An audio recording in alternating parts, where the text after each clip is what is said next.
Episode 66-70. Anggota keluarga Hou dapat merasakan bahwa Hou Junlai berubah. Nyonya Hou berkata sambil tersenyum, "Saya mengerti." Tuan Hou berkata dengan bingung, "Apa yang Anda pahami?" Nyonya Hou berkata dengan bangga, "Junlai pasti sudah memikirkannya dengan matang dan memutuskan untuk mengejar Jian Singer lagi. Yang tersisa sekarang adalah Jian Singer menyetujuinya. Selama dia setuju, mereka berdua akan menikah lagi." Tuan Hou tidak percaya sama sekali. Nyonya Hou berkata, "Kamu tidak perlu percaya padaku. Pria terlalu lamban dalam menjalin hubungan. Junlai adalah putra saya dan saya telah membesarkannya selama bertahun-tahun, jadi tentu saja saya tahu apa yang dia pikirkan." Tuan Hou menghela nafas pelan dan berbalik untuk masuk ke kamar. Hou Xiaoyu, yang duduk di sofa, berkata, "Bu, menurutku kamu benar." Ekspresi Hou Xiaoyu berubah serius saat dia melanjutkan, "Bu, hal terpenting sekarang adalah menjadikan Jian Singer seperti kakakku lagi." Nyonya Hou berkata, "Itu benar." Hou Xiaoyu mengerutkan kening dan berkata, "Tapi ini sangat sulit." Nyonya Hou juga berkata dengan sungguh-sungguh, "Meskipun sulit, kita harus memikirkan cara untuk mencegah Jian Singer meninggalkan rumah kita." Hou Xiaoyu mengangguk. Nyonya Hou berkata dengan cemas, "Jika kamu ingin Jian Singer menyukai kakakmu lagi, hal pertama yang harus kamu lakukan adalah mengusir pria cantik di samping Jian Singer. Anak laki-laki cantik itu sangat tampan dan sangat kaya, jadi Jian Singer mungkin sudah jatuh cinta padanya." Ketika dia mendengar ibunya menyebut-nyebut Sang Guanding, ekspresi Hou Xiaoyu menjadi canggung. Meskipun Hou Xiaoyu hanya melihat Sang Guanding beberapa kali, dia terpesona olehnya setiap kali melihatnya. Hou Xiaoyu berkata dengan percaya diri, "Bu, biarkan aku melakukan ini." Nyonya Hou memandang Hou Xiaoyu dengan bingung dan berkata, "Bisakah kamu melakukannya?" Hou Xiaoyu berkata dengan bangga, "Tentu saja."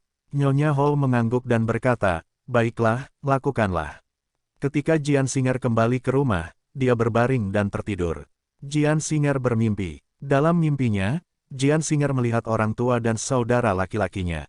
Orang tua dan saudara laki-laki Jian Singer berteriak kesakitan di dalam api sambil memanggil Jian Singer. Jian Singer sangat bingung. Dia ingin menyelamatkan orang tua dan saudara laki-lakinya, tetapi dia tidak bisa mendekat. Dia hanya bisa menyaksikan orang tua dan saudara laki-lakinya menderita dalam kobaran api. Jian Singer bangun. Ketika dia membuka matanya, dia menyadari bahwa itu sudah keesokan paginya. Sinar matahari menyinari rumah, membuat orang merasa hangat. Ketika Jian Singer bangun, dia menyadari bahwa bantalnya basah. Dia tidak tahu apakah itu karena air mata atau keringat. Setelah berjalan ke jendela, Jian Singer melihat keluar dan menarik napas dalam-dalam. Dia langsung merasa lebih segar. Sang Guanding duduk di halaman sambil meminum anggur merah di tangannya dengan elegan. Wajahnya yang tampan membuat imajinasi seseorang menjadi liar. Jian Singer membuang muka. Pria yang terlalu tampan semuanya bajingan. Jian Singer merasa apa yang dia katakan masuk akal. Untungnya, Jian Singer memiliki pengendalian diri yang sangat baik. Kalau tidak, dia mungkin sudah menerkam kepelukan Sang Guanding. Saat ini, pintu terbuka dan Hou Xiaoyu masuk. Hou Xiaoyu mengenakan gaun putih dan riasan tipis, dengan rambut dikuncir sederhana. Dia jelas sudah berdandan. Selain itu, Hou Xiaoyu sedang memegang tas kecil. Setelah masuk, Hou Xiaoyu melihat Sang Guanding duduk tidak jauh dari situ dan langsung terpesona. Saat dia menatapnya dengan tergila-gila, dia hampir meneteskan air liur.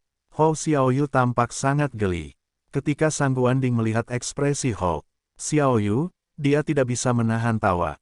Mendengar tawa itu, Hou Xiaoyu kembali sadar. Hou Xiaoyu tersenyum sambil berkata, "Tuan Sang Guan, kamu sangat tampan. Kamu adalah pria paling tampan yang pernah kulihat selama bertahun-tahun." Sang Guanding berkata sambil bercanda, "Oh benarkah? Apakah begitu?" Hou Xiaoyu menyerahkan tas di tangannya kepada Sang Guanding sambil berkata, "Tentu saja, Tuan Sang Guan. Ini adalah hadiah yang kubelikan untukmu." Setelah Sang Guanding melihatnya, dia berkata, "Terima kasih. Kemarilah dan kirimkan ini ke dalam rumah." Melihat Sang Guanding telah menerima hadiah itu, Hou Xiaoyu mengira dia telah berhasil dan berkata sambil tersenyum, "Tuan Sang Guan, bolehkah aku mengajakmu makan malam bersamaku? Saya harap Anda dapat memberi saya kehormatan. Saya sudah memesan tempat, kita bisa segera pergi." Sang Guanding berkata sambil bercanda, "Kamu ingin merayuku?" Hou Xiaoyu mengangguk dan berkata, "Iya, aku jatuh cinta padamu saat pertama kali aku melihatmu. Jika kita bisa bersama, aku bahkan rela hidup lebih sedikit beberapa dekade." Sang Guanding tertawa lagi. Hou Xiaoyu sedikit malu. Saat Jian Xing'er berdiri di depan jendela, dia tidak bisa menahan tawa. Sang Guanding jelas sedang mempermainkan Hou Xiaoyu. Sang Guanding adalah tuan muda dari keluarga Sang Guan dan memiliki standar yang tinggi. Bahkan jika dia ingin bermain-main, dia tidak akan menyukai wanita seperti Hou Xiaoyu. Sang Guanding berkata sambil tersenyum, "Maaf, aku hanya bisa mengecewakanmu. Aku sudah menjadi kekasih kakak iparmu." Hou Xiaoyu tampak tidak percaya ketika dia berkata, "Bagaimana mungkin? Dia adik iparku. Bagaimana kamu bisa bersamanya?" Sang Guanding tersenyum dan berkata, "Jian Xing'er dan saya tinggal bersama, jadi sudah jelas apa hubungan kami. Nona Hou, sebaiknya kamu pulang." Jika Jian Xing'er melihat ini, dia pasti akan marah. Saya tidak ingin Xing'er marah. Ketika Hou Xiaoyu mendengar ini, dia tampak malu. Hou Xiaoyu berbalik dan pergi dengan cepat. Dia terlalu malu untuk terus tinggal di sini. Jian Xing'er, yang memperhatikan semuanya, tidak bisa berkata-kata. Mengapa Sang Guanding menyeretnya ke dalam masalah ini? Ia bahkan mengaku keduanya sedang bersama. Jian Xing'er tidak ada hubungannya dengan Sang Guanding. Jian Xing'er membuka jendela dan berkata, "Sebagai tuan muda dari keluarga Sang Guan, bagaimana kamu bisa mengatakan hal seperti itu? Apakah kamu tidak takut diejek?" Sang Guanding tersenyum dan berkata, "Siapa di seluruh provinsi yang berani mengejekku? Apalagi aku tidak berbohong. Tidak ada wanita lain yang pernah menyentuhku. Kamu yang pertama, jadi aku laki-lakimu." Jian Xing'er segera berkata, "Kamu tidak boleh mengatakan hal yang tidak masuk akal. Aku tidak melakukan apapun denganmu." Sang Guanding memandang Jian Xing'er dan berkata, "Gadis kecil, bagaimana bisa kamu tidak mengakui perbuatanmu? Saat kita kembali kemarin, bukankah kita berpelukan? Apakah kita berpura-pura tidak terjadi apa-apa? Itu tidak akan berhasil. Anda harus mengambil tanggung jawab." Ketika dia mendengar kata-kata Sang Guan, ekspresi Jian Xing langsung menjadi gelap. Sang Guanding jelas-jelas berusaha memanfaatkannya. Apalagi, Sang Guandinglah yang mengambil inisiatif. Ini tidak ada hubungannya dengan Jian Xing'er. Lagi pula itu hanya pelukan. Mereka tidak melakukan apapun. Mungkinkah keduanya harus langsung menikah hanya karena bersentuhan? Jian Xing'er tidak mau membuang waktu bersama Sang Guanding. Dia menarik tirai dan berbalik untuk pergi. Ketika Sang Guanding melihat ekspresi Jian Xing'er, dia langsung tersenyum. Saat ini, Sang Guanding menerima pesan. Setelah Sang Guanding melihatnya, dia berdiri untuk berjalan keluar. Kepala pelayan keluarga Sang Guan berjalan keluar dari hutan dan berkata dengan ekspresi serius, "Tuan muda, setelah saya menghabiskan banyak usaha, saya menemukan sesuatu tentang Jian Xing'er." Setelah jeda, kepala pelayan melanjutkan, "Jian Xing'er datang ke sini beberapa tahun yang lalu dan bertemu Hou Junlai di kota ini. Kemudian, dia menikah dengannya. Pada akhirnya, mereka berdua bercerai dan keluarga Hou mengusir Jian Xing'er." Sang Guanding berkata dengan acuh tak acuh, "Saya tahu tentang semua ini. Katakan padaku sesuatu yang aku tidak tahu." Setelah kepala pelayan berpikir sejenak, dia berkata, "Jian Xing'er datang bersama orang tuanya. Terlebih lagi, Jian Xing'er memiliki seorang adik laki-laki. Orang tua dan saudara laki-laki Jian Xing meninggal dalam kecelakaan mobil. Namun kecelakaan mobil ini jelas disebabkan oleh seseorang. Departemen terkait telah melakukan penyelidikan, namun hingga saat ini masih belum ada petunjuk."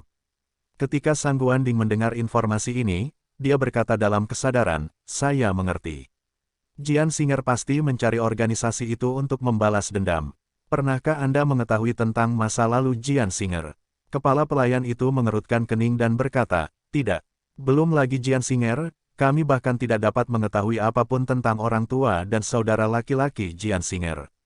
Keluarga ini sepertinya tiba-tiba muncul." Sang Guanding segera mengerutkan kening. Kepala pelayan berkata dengan cemas, "Tuan muda, Anda harus kembali ke ibu kota bersama saya. Orang-orang dari organisasi itu pasti akan datang mencarimu lagi." Sang Guanding berkata, "Saya tidak berencana untuk kembali." Kepala pelayan itu tercengang. Kemudian, kepala pelayan berkata tanpa daya, "Tuan muda, mengapa Anda harus tinggal di sini? Anda tahu bahwa guru dan yang lainnya sangat mengkhawatirkan Anda." Sang Guanding berkata, "Saya jatuh cinta dengan Jian Xing'er.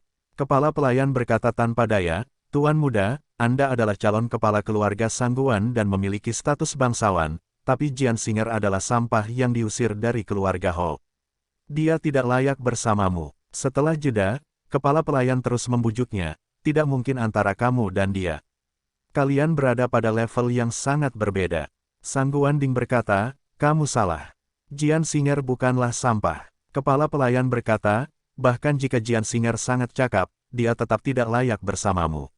Lagi pula, orang tuamu tidak akan setuju. Sangguan Ding berkata sambil bercanda, masih terlalu dini bagimu untuk mengatakan itu sekarang. Dengan adanya saya, dia pada akhirnya akan dikagumi oleh semua orang. Anda tidak perlu khawatir tentang masalah ini. Kepala pelayan berkata, Tuan muda. Sebelum kepala pelayan dapat mengatakan apapun, Sangguan Ding menyelanya dengan cemberut. Baiklah, mulai sekarang, jangan bicarakan hal ini lagi. Tentu saja, Anda juga tidak akan menemukan masalah dengan Jian Singer. Jika ada yang berani, saya tidak akan melepaskannya begitu saja. Jangan salahkan saya karena kejam pada saat itu. Melihat Sangguan Ding sudah marah, kepala pelayan hanya bisa berbalik dan pergi. Saat Sangguan Ding melihat kepala pelayan itu pergi, dia merenungkannya. Lalu, sebuah suara datang dari belakangnya. Apa yang kamu lakukan di sini? Ketika Sangguan Ding berbalik dan melihat bahwa itu adalah Jian Singer, dia tersenyum dan berkata, saya baik-baik saja.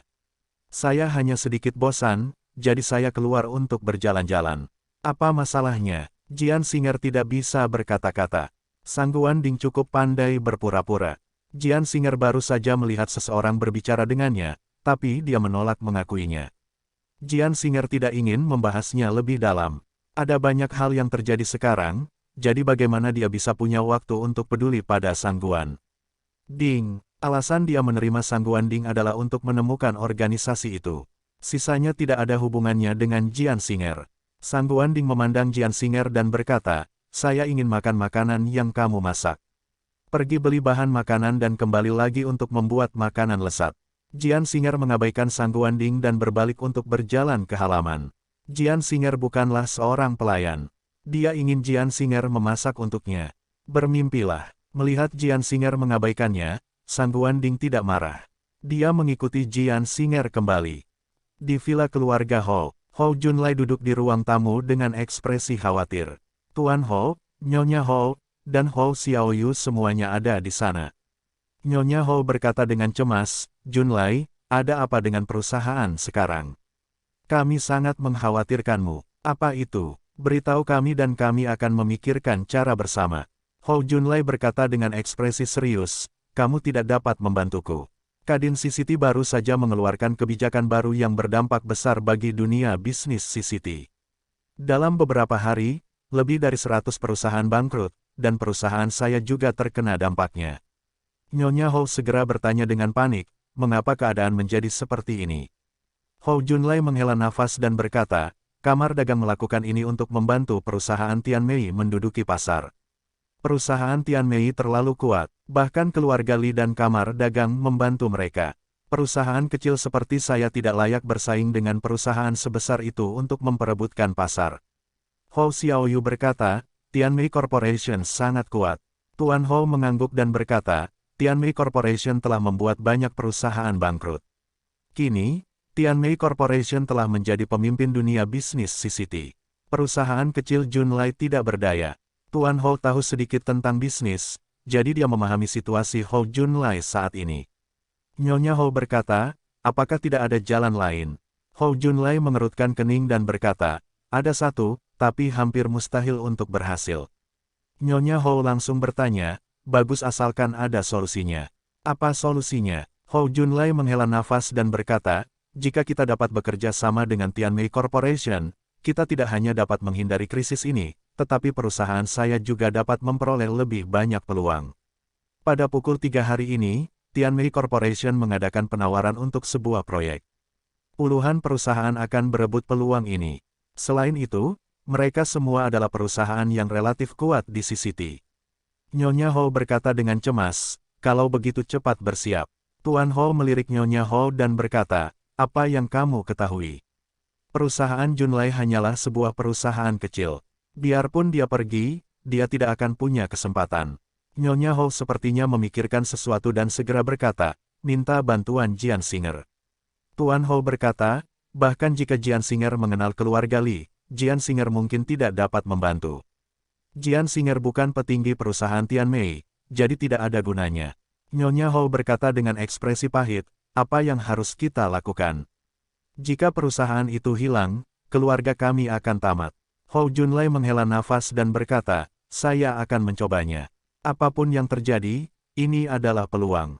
Nyonya Hou dan Hou Xiaoyu segera menyemangati Hou Junlai. Hou Junlai tetap diam. Hou Junlai tahu betul bahwa Tianmei Corporation bahkan tidak akan melihat perusahaan kecilnya.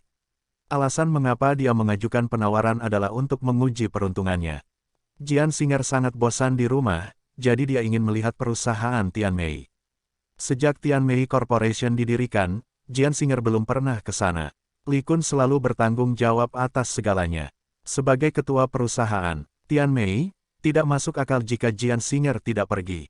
Jian Singer langsung menuju ke Tianmei Corporation. Di perusahaan Tianmei, hanya Li Kun yang tahu bahwa Jian Singer adalah ketuanya. Tidak ada orang lain yang pernah melihat Jian Singer sebelumnya, jadi semua orang sangat ingin tahu tentang ketuanya. Kantor Jian Singer berada di lantai 5. Itu adalah satu-satunya kantor di perusahaan itu. Ketika Jian Singer memasuki kantor, dia tercengang. Kantor itu didekorasi secara mewah, seperti istana. Dilihat dari kemewahannya, biaya renovasi mungkin sekitar 10 juta yuan. Karena Jian Singer tidak melihat Li Kun, dia menelepon. Setelah Li Kun menyelesaikan panggilan, dia berlari ke kantor Jian Singer. Begitu dia memasuki ruangan, Li Kun langsung berkata, "Ketua, Anda di sini." Setelah mendirikan perusahaan Tianmei, Li Kun menyebut Jian Singer sebagai ketuanya. Jian Singer masih belum terbiasa dengan alamat ini. Li Kun berkata, "Ketua, beberapa petinggi di perusahaan ingin bertemu dengan Anda. Temui mereka, tidak peduli apapun, Anda adalah ketua Tianmei Corporation. Benar-benar tidak masuk akal jika para petinggi ini tidak mengetahui siapa Anda." Jian Singer mengangguk. Memang sudah waktunya untuk bertemu dengan para petinggi ini. Jika tidak ada yang mengenal Jian Singer, dia tidak akan bisa menjadi ketua di masa depan.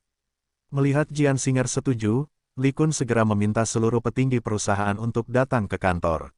Semua petinggi perusahaan ada di sini.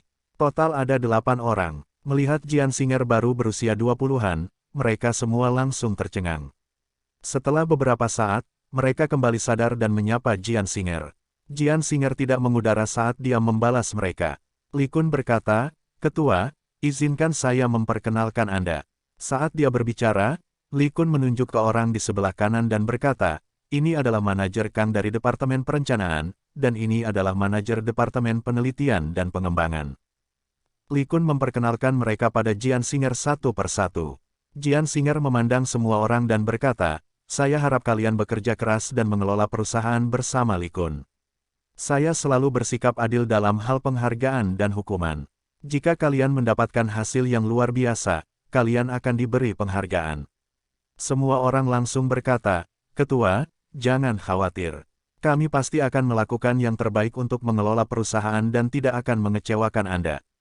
Jian Singer mengangguk puas. Li Kun berkata, "Baiklah, Ketua sudah bertemu dengan kalian.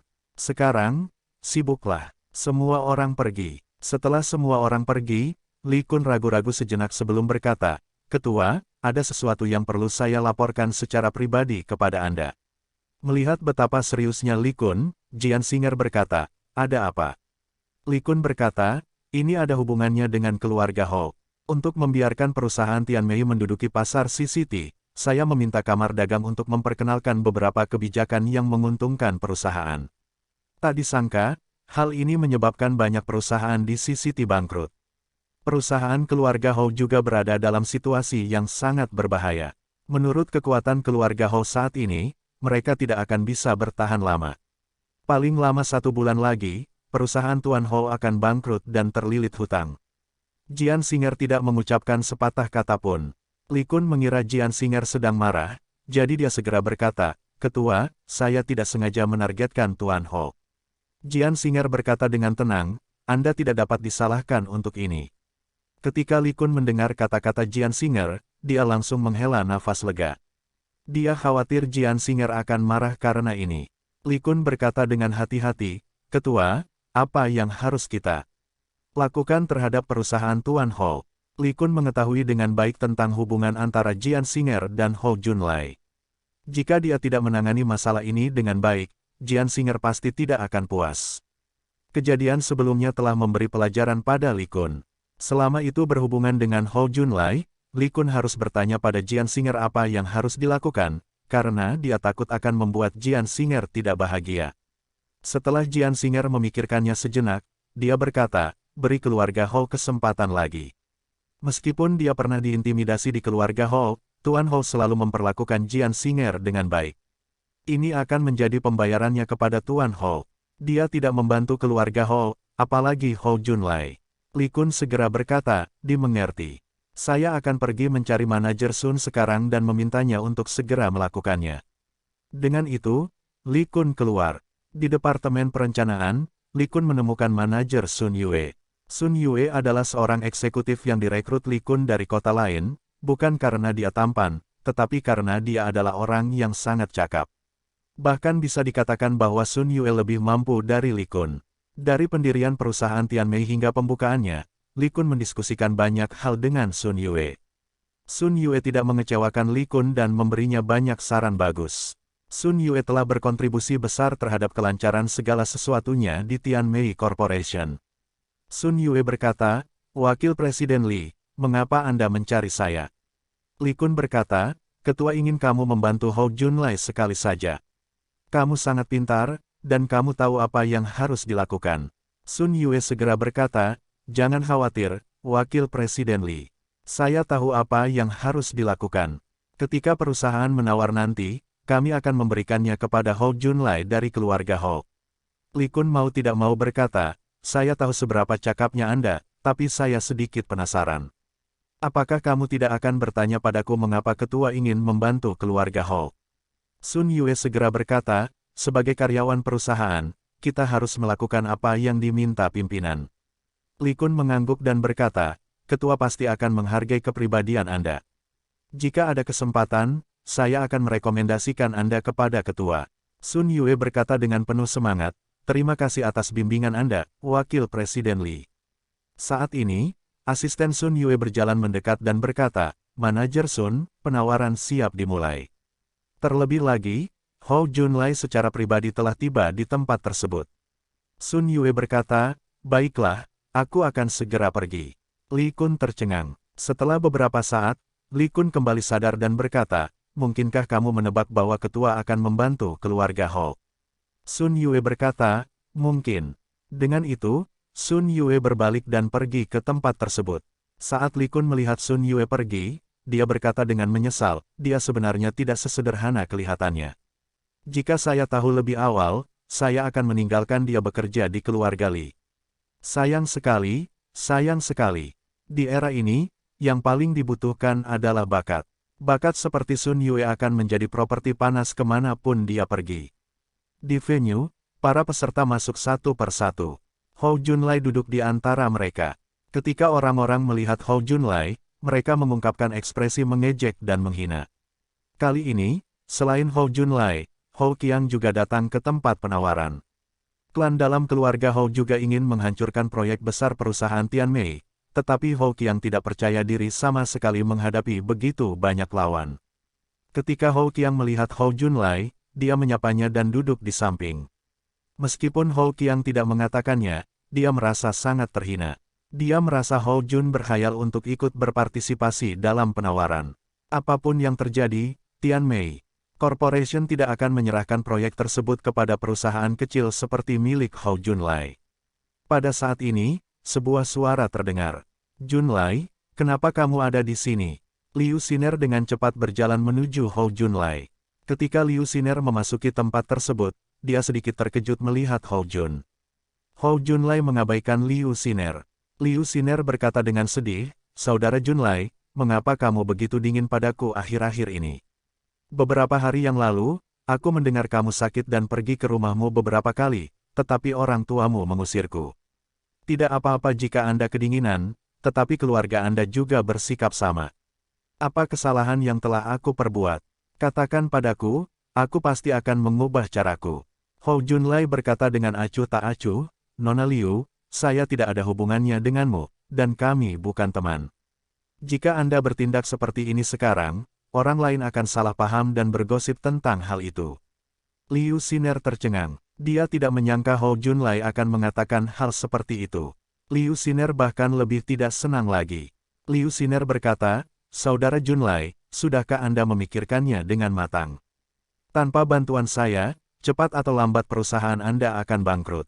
Selain saya, tidak ada yang akan membantu Anda menyelesaikan krisis ini. Itu bukan ancaman. Saya ingin mengobrol baik dengan Anda. Hou Junlai mengabaikan Liu Xiner dengan ekspresi dingin. Liu Xiner berkata, Saudara Junlai, selama kamu menikah denganku, semua yang ada di keluarga Hou akan menjadi urusanku. Saya akan memberitahu semua orang bahwa Anda adalah laki-laki saya. Hou Junlai berkata dengan marah, Nona Liu, hargai diri sendiri. Apa menurutmu aku adalah seseorang yang akan mengaku kalah begitu mudah dan dimanipulasi olehmu? Anda salah. Hou Junlai berhenti sejenak dan berkata, saya tidak bodoh. Aku tahu apa motifmu. Anda hanya ingin mengambil alih perusahaan saya. Beberapa orang yang Anda atur untuk berada di perusahaan saya telah dipecat sebelum saya datang. Jika ingin berkompetisi, lakukan secara terbuka. Jangan gunakan cara-cara kotor itu. Hou Junlai sudah mengetahui orang seperti apa Liu Xiner itu. Namun, dia tidak punya pilihan selain menelan amarahnya demi perusahaan. Namun, Liu Xiner tidak menahan diri. Sebaliknya, dia menjadi semakin tidak tahu malu. Hou Junlai tidak tahan lagi. Hou Junlai adalah orang yang sangat tegas. Setelah bertahan begitu lama, dia telah mencapai batasnya. Semua orang di tempat tersebut memandang Liu Xiner dengan jijik dan mulai berdiskusi. Keluarga Liu pasti punya banyak berita. Sebelumnya, Nyonya Liu Sang berselingkuh dan tertangkap wartawan.